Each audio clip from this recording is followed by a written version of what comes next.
오늘 이 시간 우리가 함께 묵상할 하나님 말씀 여호수아입니다. 여호수아 1장 1절부터 9절까지의 말씀입니다. 여호수아 1장 1절부터 9절까지의 말씀 제가 봉독해 올리도록 하겠습니다. 여호와의 종 모세가 죽은 후에 여호와께서 모세의 수종자 눈의 아들 여호수아에게 말씀하여 이르시되 내 종 모세가 죽었으니 이제 너는 이 모든 백성과 더불어 일어나 이 요단을 건너 내가 그들 곧 이스라엘 자손에게 주는 그 땅으로 가라. 내가 모세에게 말한 바와 같이 너희 발바닥으로 밟는 모든 것은 내가 너희에게 주었노니 곧 광야와 이 레바논에서부터 큰 강 곧 유브라데 강까지 해쪽 속의 온 땅과 또 해지는 쪽 대해까지 너희의 영토가 되리라. 내 평생에 너를 능히 대적할 자가 없으리니 내가 모세와 함께 있었던 것 같이 너와 함께 있을 것임이니라. 내가 너를 떠나지 아니하며 버리지 아니하리니 강하고 담대하라. 너는 내가 그들의 조상에게 맹세하여 그들에게 주리라 한 땅을 이 백성에게 차지하게 하리라. 오직 강하고 극히 담대하여 나의 종 모세가 내게 명령한 그 율법을 다 지켜 행하고 우로나 자로나 치우치지 말라. 그리하면 어디로 가든지 형통하리니 이 율법책을 너희 입에서 떠나지 말게 하며 주야로 그것을 묵상하여 그 안에 기록된 대로 다 지켜 행하라. 그리하면 너의 길이 평탄하게 될 것이요 네가 형통하리라. 내가 너에게 명령한 것이 아니냐. 강하고 담대하라. 두려워하지 말며 놀라지 말라. 네가 어디로 가든지 너희 하나님 여호와가 너와 함께 하느니라 하시니라. 아멘. 아멘. 너무나 능력이 되는 그런 말씀이에요. 오늘 이 말씀을 우리가 깊이 묵상해 보기를 원합니다. 얼마 전에요, 저희 가족이 쇼핑센터를 갔습니다. 그리고 그 쇼핑센터에서 이것저것 그 점포들을 돌아보는데 저희 막내 아이가 레고에 시선이 고정이 된 거예요. 그러니까 레고를 사달라고 조르기 시작합니다. 그러니까 저희 집에서 첫째 아이와 둘째 아이는 그 아이들이 자라나는 과정에서 그런 떼를 써본 적이 한 번도 없거든요. 그런데 이 셋째 아이가 언니들과는 다르게 막내라 그런지 떼를 쓰기 시작하는 거예요. 조용히 달랬습니다. 나중에 사줄게. 오늘은 아니야. 다음번에 우리 사자. 오늘은 이거 사러 온 것 아니잖아. 그런데 아이에게 이런 말이 먹히나요? 먹히지 않아요. 무조건 사달라는 거예요. 지금 사놓으라는 거예요. 얼마나 크게 소리를 지르고 떼를 쓰고 울던지 주변 모든 사람들이 쳐다보기 시작했습니다. 혼내면 되는데 혼낸다고 될 일도 아니고 그래서 오히려 아이를 끌어안았어요. 그리고 달래기 시작하면서 귓가에 제가 이렇게 조용히 속삭였어요. 이곳에 너만 있는 거 아니야. 그리고 조금 더 철학적인 이야기를 해주었습니다. 네가 이 세상의 중심이 아니야. 네가 하고 싶은 대로 그렇게 할 수 있는 것이 아니야. 알아들었는지 못 알아들었는지 울음소리만 본다면 못 알아듣는 것 같은데 계속 그렇게 달래고 있던 가운데 다행히 잘 울음을 그쳤어요. 어쩌면요, 그 아이에게 제가 조용히 이야기했던 것들이 부모로서는 아이의 길을 꺾는 듯한 그런 표현인 것 같아요. 네가 이 세상의 주인공이 아니야. 네가 이 세상의 중심이 아니야. 이곳에 너만 있는 게 아니잖아. 어쩌면 그런 이야기들이요, 심리적으로 아이의 자존감을 무너뜨리는 것이다라고 이야기할 수도 있겠습니다. 그러나 우리 한번 생각해 보자는 거예요. 내가 누군가의 인생을 위해서 희생되는 조연이 아니잖아요. 우리 아이가 이 세상에서, 우리 아이들이 다니는 그 학교에서 누군가들을 위한 조연이 되기를 바라는 부모 아무도 없잖아요. 마찬가지로 그러하듯이 또 다른 사람들의 인생의 주인공이 결코 내가 돼서는 안 된다는 거죠. 그 사람들의 시간과 그 사람들의 삶의 그 모습 가운데 내가 어떠한 방해를 끼쳐서는 안 된다라는 것입니다. 물론 주체적인 나의 인생은요, 그 자체로 나만의 드라마의 주인공이다 말할 수 있겠지만 우리가 사는 이 세상 속에서는요, 나 또한 하나의 역할을 담당하고 있는 내 삶의 주연이자 세상 속의 조연이라는 것을 우리는 잊지 말아야 될 것 같아요. 이것을 망각하는 순간 민폐되는 것 아니겠어요? 요즘 한국에도 이런 문제 많더라고요. 그래서 막 카페나 음식점에 No Kids Zone 이런 명패를 붙여놔요. 왜 그렇습니까? 부모들이 우리 아이가 이 세상의 주인이라고 생각하는 거예요. 이 세상의 주인공이자 중심이라고 생각하는 거예요. 그러니까 부모 눈에는 그 아이들의 모습이 그저 한없이 예쁘기만 할 뿐이라는 거죠. 그거는 부모 눈에서만 그렇다는 거죠. 그 아이들을 바라보는 주변 모든 사람들은 불편해하고 있는데 오직 그 아이가 세상의 중심된 부모의 눈에만 그 주변 사람들이 보이지 않게 되는 것이죠. 이것을 우리는 이기주의적이라고 이야기합니다. 이러한 문제들이 사회에서 큰 이슈가 되고 있는 세상이에요. 그런데 성경을 보면은요, 이러한 모습이요, 죄의 결과다. 그렇게 이야기하고 있습니다. 그러니까 사람이 자신 중심적으로 살아가는 삶의 모습이 죄의 모습이라고 설명을 한다는 거예요. 사단이요, 우리를 유혹할 때 할 말이 무엇인 줄 아십니까? 창세기 3장 5절의 말씀을 보니까 이렇게 이야기합니다. 너희가 그것을 먹는 날에는 너희의 눈이 밝아져 뭐와 같이 되기요? 하나님과 같이 되어 선악을 알 줄을 하나님이 아셨다. 그러니까 사단이 우리를 유혹하는 그 순간은 언제나 이와 동일하다는 거예요. 너희가 하나님같이 될 수 있어. 너희가 하나님같이 될 거야. 하나님같이 된다. 어쩌면 누군가들은 그런 얘기할 것 같아요. 나는 한 번도 하나님같이 되고 싶은 마음을 가져본 적이 없어요. 그러나 하나님같이 된다는 것이 어떤 의미냐면요, 세상의 기준이 내가 된다는 뜻이에요. 내가 세상의 중심이 되어서 내 중심으로 선과 악을 나누는 인생, 판단하는 인생, 내가 옳고 그름을 정하며 나의 주관대로 이 세상을 살아가는, 즉 우리가 몇 주 동안 룻기를 보았잖아요. 그리고 그 룻기의 배경을 사사기라고 이야기했잖아요. 그 사사기 시대의 사람들의 모습, 왕이 없으므로 자신의 소견에 옳은 대로 살았던 그 인생이 바로 이 하나님과 같이 된 자들의 모습이라는 거죠. 그러니까 내가 왕이 된 인생이에요. 내가 결정한 그 인생을 내가 계획하여서 나의 옳고 그름으로 살아가는 삶이 죄의 결과의 모습이라는 거죠. 그럴 때 내가 왕이 되기 위해선 우리는 필연적으로 또 다른 왕을 제거해야만 합니다. 하늘 아래 두 명의 왕이 존재할 수 없겠죠. 그러니 우리는 자연스럽게 다른 하나의 왕을 내 삶에서 지워버리는 것이에요. 하나님의 존재를 우리는 인식하지 않게 되는 것이고 하나님 없는 삶을 살아가는 것, 이것이 죄인들의 모습이라는 것입니다. 그러니까 죄는 다른 것이 아닙니다. 죄는 물론 우리가 도덕적으로 나쁜 행동을 하는 것도 죄라고 이야기하지만 근본적인 죄의 개념은 우리들의 모든 삶에서 하나님을 분리시킨 모습이에요. 그것이 바로 죄의 모습이라는 것입니다. 그런데 문제가 바로 여기서 시작되는 것이에요. 무슨 말이냐면요, 오직 세상의 기준은 누가 가지고 계셔요? 하나님 가지고 계세요. 성경은 분명 하나님의 말씀으로 이 모든 세상이 시작되었다라고 이야기합니다. 그러니 세상의 중심은 말씀하신 하나님이에요. 그러니까 이 세상의 중심이 하나님이시다라는 것은 하나님의 말씀이 곧 선과 악에 대한 기준이 된다는 것입니다. 그럴 때에 그 선이라는 건 무엇입니까? 하나님의 말씀입니다. 하나님의 말씀대로 순종하며 살아가는 것입니다.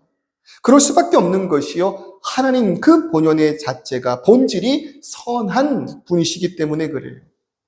그러니까 우리들의 인생 가운데 왕 되신 하나님을 배제한 인생을 살아갈 때는 우리들의 그 모습의 결과는요, 선과의 분리의 삶을 살아가는 모습이라는 거예요. 그러니까 여기서부터 문제가 시작이 돼요.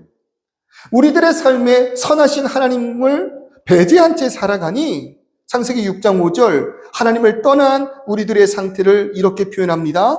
여호와께서 사람의 죄악이 세상에 가득함과 그의 마음으로 생각하는 모든 계획이 항상 악할 뿐임을 보시고, 사람들이 살아가는데요, 그 살아가는 사람들의 모든 계획이요, 항상 악하대요.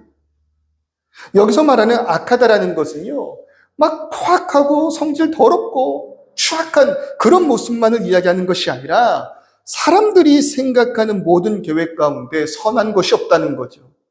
선한 분이 누구라고요? 하나님이에요. 그러니까 사람들이 계획하는 모든 것에 하나님이 계시지 않는 것이에요. 그게 죄인들의 모습이고 그런 세상을 하나님이 심판하신다는 거예요. 한 주간의 우리들의 삶을 한번 돌아봅시다. 우리들의 삶 가운데, 우리의 하루의 계획 가운데 하나님이 계셨습니까? 우리들의 그 삶 가운데 하나님의 말씀이 그 하루를 계획하고 주관하였습니까? 그러지 못하였다면 여전히 우리가 구원받은 성도라 이야기를 하지만 우리들의 삶의 그 모든 습관은 죄된 속성을 여전히 가지고 살아가는 자들의 모습일 것입니다. 자, 그럴 때에 우리가 죄로 인하여 하나님과 연합할 수 없는 그런 인생을 살아가는 우리들의 모든 상황은 언제나 이 세상의 주인공이 나이기 때문에 나의 소견에 옳은 대로 세상을 살아가게 하였다는 것입니다. 그리고 성도라 말하는 우리들조차 이러한 역량 가운데에요. 하나님의 말씀을 보는데 그 하나님의 말씀을 나의 주관으로 판단하게 되었다라는 거예요. 하나님 이거 잘못된 거잖아요. 하나님 어떻게 이럴 수 있어요? 하나님 이러시면 안 됩니다. 하나님의 말씀이 주권적인 것이 아니라 내 생각과 내 판단이 오히려 하나님을 정죄하는 자리에 서게 되었다는 것이죠. 또 더 나아가서요. 이런 눈으로 성경을 바라봅니다. 그러니 성경을 바라보고 성경을 해석하고 적용하는 관점도 그 주인공이 나로 받아들여지게 된다는 것이에요. 더 나아가서 성경을 통해 발견하는 은혜 또한 나와 같은 주인공들, 나와 같은 자들을 통해서 깊은 공감과 감정적인 위로를 받게 됩니다.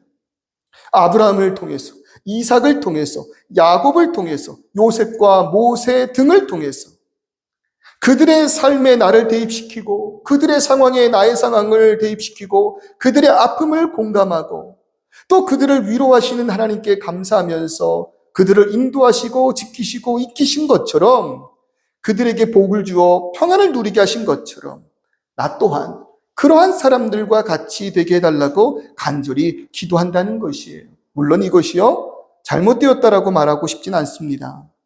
그러나 적어도 장성한 신앙에 이른 자들은요 하나님 말씀의 그 본질을 우리가 분명 기억해야 할 줄 믿습니다. 그래서 제가 말씀드리고 싶은 건 다른 건 아닙니다. 이들의 삶이 너무나도 중요하고 그 삶으로부터 우리가 많은 교훈과 배움을 얻지만 그들의 삶 자체가 성경의 주인공의 모습은 아니다라는 거예요. 성경은요 다른 것이 아닙니다. 하나님에 대하여 계시하고 있는 하나님의 말씀이 곧 성경입니다. 성경은 성령 하나님을 통하여서 예수 그리스도를 알게 하고 또 예수 그리스도의 말씀을 통해서 하나님을 바라보게 하는 그리고 그로 인하여 하나님의 일하심과 행하심 그의 언약과 신실하심을 깨달아 알게 하는 책이라는 것이에요. 그래서요 창세기부터 요한계시록까지 온통 하나님의 나라와 그의 언약에 대하여 선포하고 그의 뜻을 우리에게 가르칩니다. 그러니 성경의 주인공을 이야기하라면 그것은 단연 하나님이십니다. 예수 그리스도이시며 성령 하나님이세요. 그 가운데 속하여 있는 수많은 인물들은 그런 하나님의 행하심 가운데 협력하며 동역한 분명한 조연된다는 것이에요. 그 증거가 무엇인 줄 아세요? 영화 좋아하십니까? 우리가 영화를 보면은요, 어떤 영화들은 그 처음부터 누가 주인공인지를 숨겨놓는 그런 영화들이 있어요. 그런데 시간이 조금 지나면 깨닫습니다. 왜요? 주인공은 상하지 않거든요. 주인공은 죽지 않아요. 저 정도 되면 분명히 죽을 만한데 죽지 않고 다시 일어나는 자들을 보면서 저가 주인공이다 우리가 깨닫는다는 것이죠. 마찬가지예요. 성경의 주인공이 하나님이시며 하나님의 말씀만을 오직 이야기하고 있다는 그 증거가 무엇이냐면 우리가 배우고 싶고 본받고 싶고 나의 삶을 대입하며 나 또한 이렇게 되리라 하고 있던 모든 성경의 인물들이요 죽음을 맞이한다는 것입니다. 아브라함도요. 창세기 25장을 보니까 아브라함의 향년 175세라 그의 나이가 늙어서 기운이 다하여 죽어 자기 열조에게로 돌아갔다. 이렇게 이야기합니다. 이삭도요. 창세기 35장을 보면 그의 나이 180세라 늙고 기운이 다하며 죽어 열조에게로 돌아가였다. 야곱도 마찬가지예요. 요셉도 마찬가지예요. 그리고 위대한 모세도 마찬가지입니다. 신명기 34장 7절 모세가 죽을 때 나이 120세였다. 120세였다. 그리고요, 참 재밌는 게 무엇이냐면 이런 위대한 자들의 죽음을요, 성경이 길게 설명하고 있지 않다는 거예요. 우리도요, 누군가가 돌아가시면 또 너무나도 이 사회에 공헌한 그 업적이 큰 분들이 돌아가시면요, 그의 죽음을 대서특필합니다. 세상 모든 곳에 알립니다. 때로는 그 뉴스의 속보로 사람들에게 전달하기도 해요. 그리고 그를 위한 다큐멘터리가 구성이 되어서요, 몇 날 며칠을 그의 업적을 칭송하는 것으로 편성합니다. 그런데 성경은 참 특이해요. 성경의 인물들이 어떤 인물들입니까? 다른 누구보다도 하나님의 말씀에 순종하며 하나님의 뜻을 이루온 자들 아닙니까? 그러니 우리가 존경하고 본받기를 원하는 것 아닙니까? 그래서 그 성경의 인물들을 우리 자녀들의 이름으로도 짓기도 하잖아요. 그런 인생 살기를 원하는 마음으로. 그런데 그런 그들이 하나님의 말씀에 순종함으로 인하여 끝까지 충성한 결과 죽음을 맞이할 때 그 죽음을 성경이 길게 다루고 있지 않다는 것이에요. 제가 성경을 보면서 이러한 부분들을 발견했을 때는요, 좀 충격적이었어요. 아니, 어떻게 모세의 죽음을 이렇게 간결하게 죽었다라고 표현하시고 끝을 맺습니까?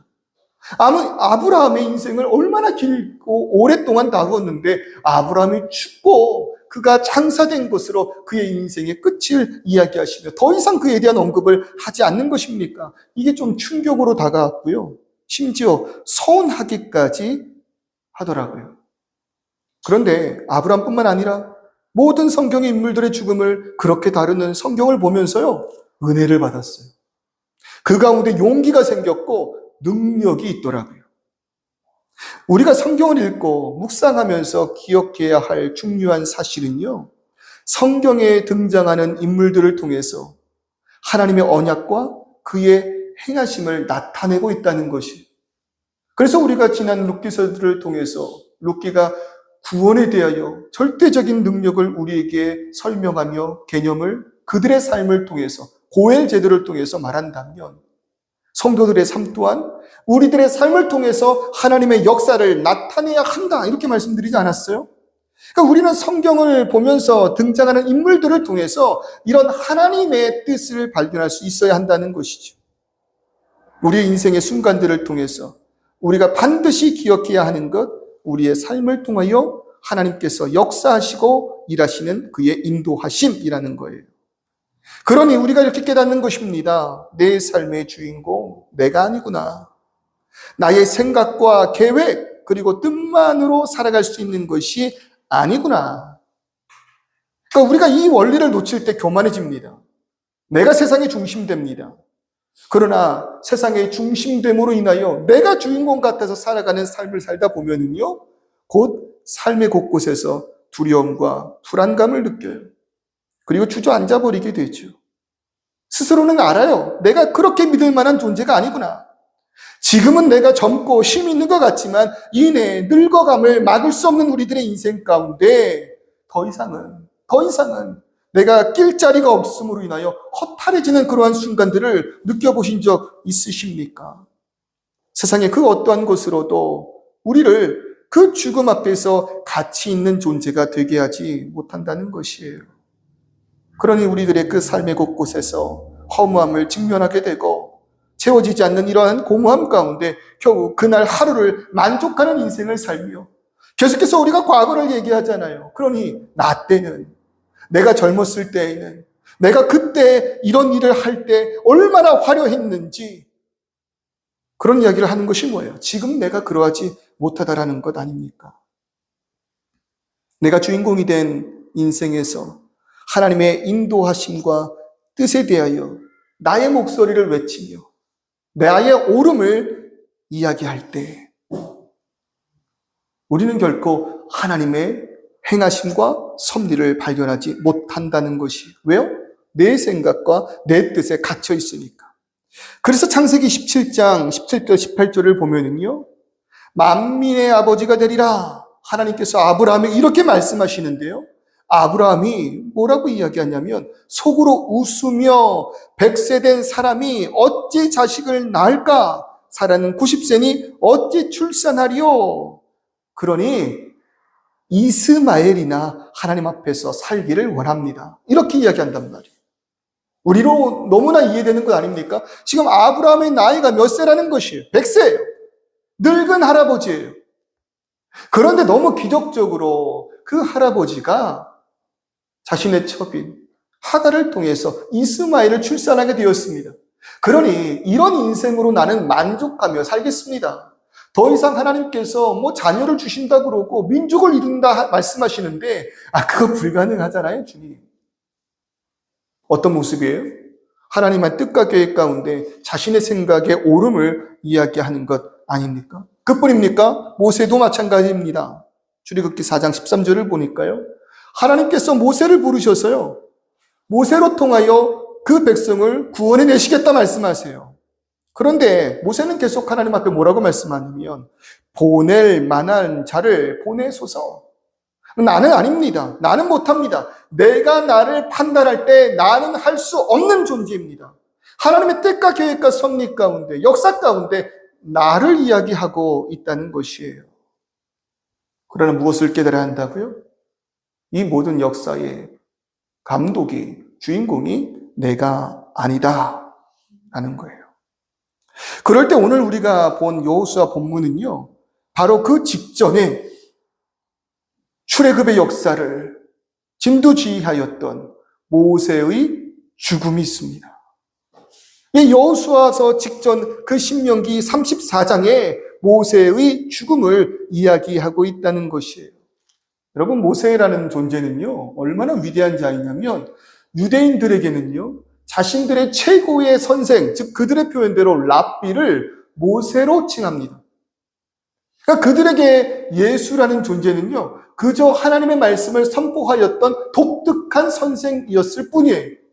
그래서 유대인들에게는요, 예수보다도 훌륭한 랍비를 모세로 칩니다. 그러니까 모세 얼마나 대단합니까? 얼마나 능력 있는 그러한 자였습니까? 그런데 그런 모세가 죽었다는 거예요. 그러니 그 모세를 따라 출애굽하였던, 그 모세를 따라서 이곳까지 왔던 그의 백성들이 얼마나 두려웠을까요? 그러니 여호수아 1장을 보면 이 말씀을 듣고 있는 여호수아에게 6절, 7절 뭐라고 말씀하세요? 강하고 담대하라. 오직 강하고 극히 담대하라. 너 마음을 분명히 해야 돼. 너 마음에 지금 결단을 해야 돼. 너 마음에 그런 흔들림이 있으면 안 돼.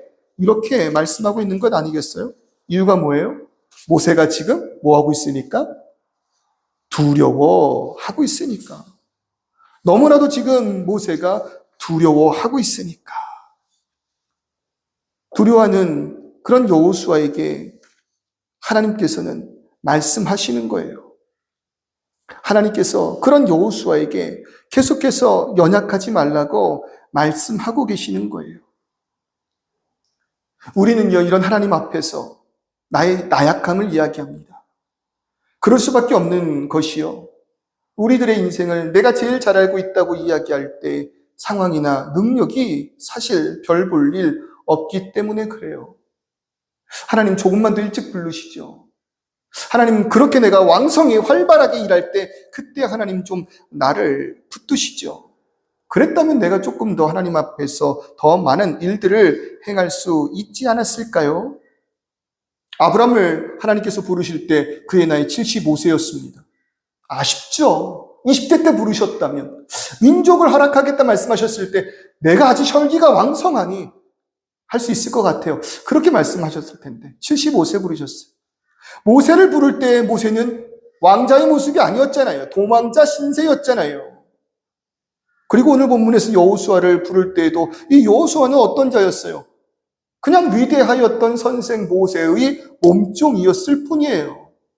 그런 자들을 부르시니 어찌 하나님 앞에서 할 수 없습니다라고, 할 수 있습니다라고 이야기할 수 있을까요?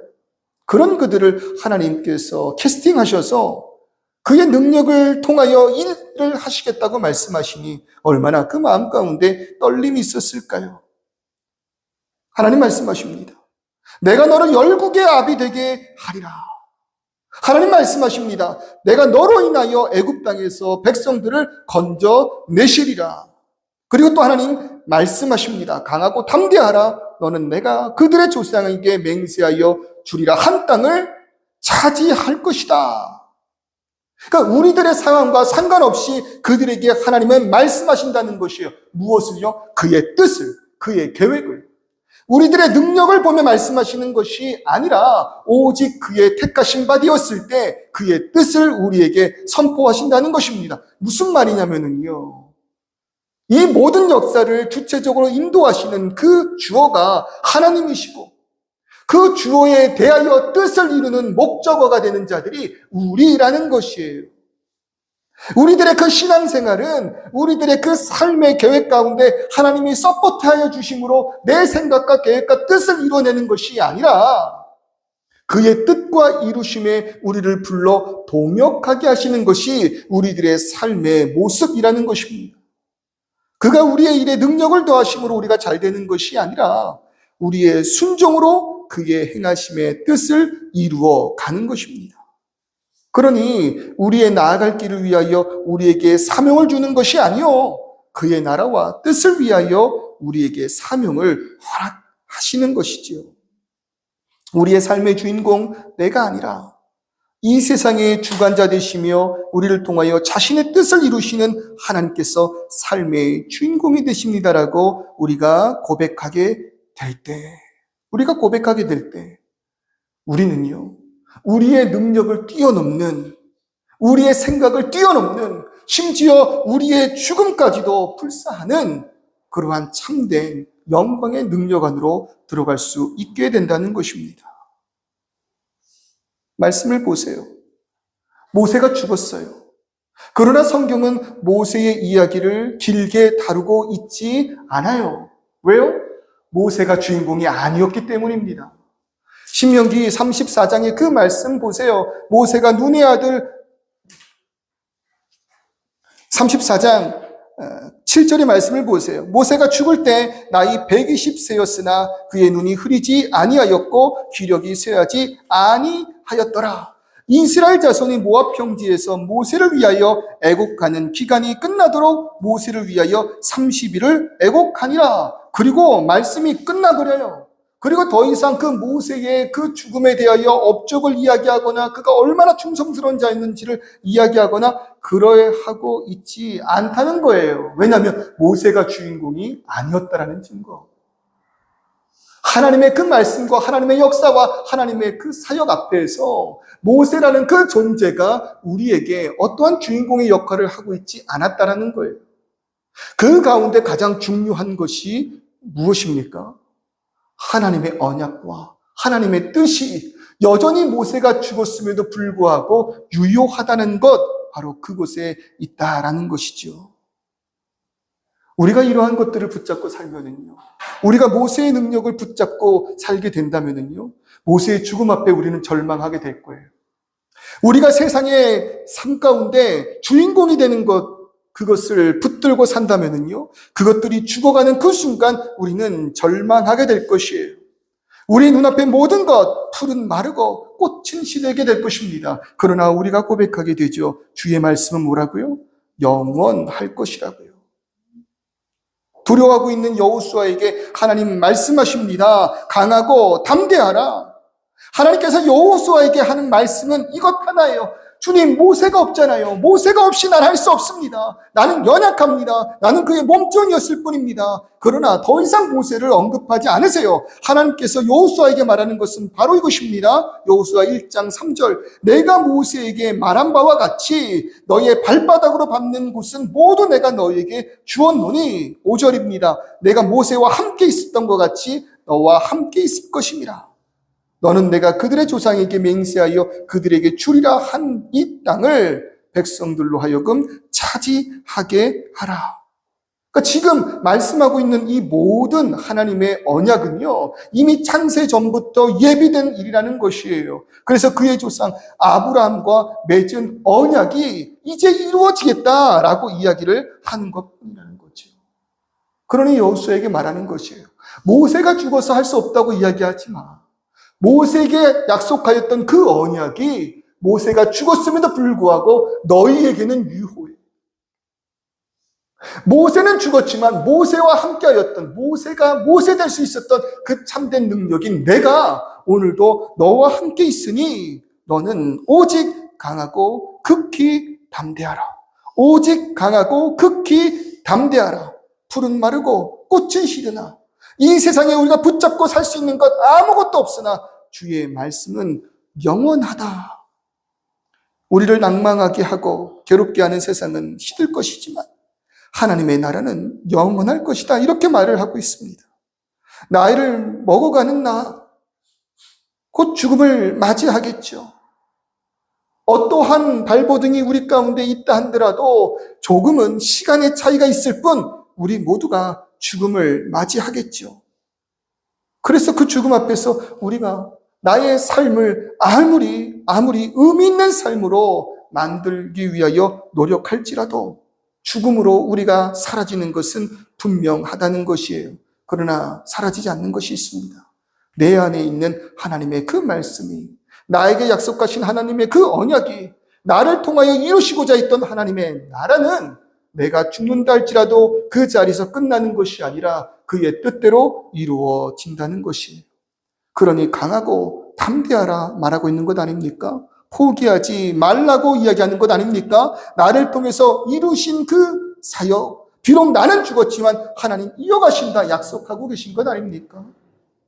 그럴 때 조선 땅에 들어온 선교사님들의 모습을 보세요.